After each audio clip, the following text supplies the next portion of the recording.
So the main hormone that affects risk-taking is testosterone. Testosterone, when you have high levels, makes you more risk-seeking. So high testosterone levels, you take bigger risks, bigger gambles. When those levels are lower, smaller risks. The interesting thing about testosterone is that the level changes in response to how well you do. So back in sort of caveman times, when you won a fight, your testosterone levels went up and you're willing to take more risks in the future. In finance and for traders, this means that quite often when they make a profit, when one of their trades comes good, their testosterone levels go up and they're willing to take bigger risks in future. The question is, how does this affect the market? So people have seen this result, it's been shown by psychological studies, and there's been an argument that we should try and move away from a male-dominated market to a female-dominated market because women have a lot of testosterone levels on average and they fluctuate less.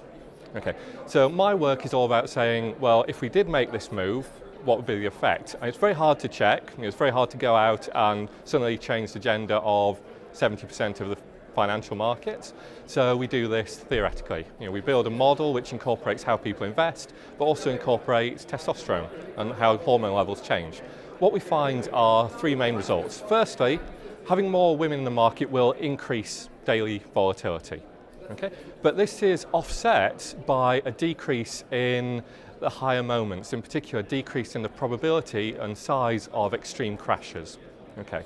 So this is really important, particularly if you're a regulator, because if you can manage to make this change, on average, most days it's going to look like things are more volatile, but importantly, you'll get fewer of those bigger crashes, fewer of those bigger events. The other thing we can ask using this model is who make the better traders, men or women? What we find on average, so the median female trader outperforms the median male trader as a result of this hormonal bias. Okay?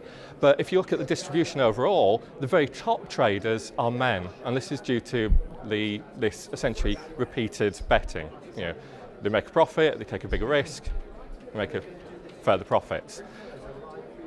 And say the very top traders are men, also the very bottom ones.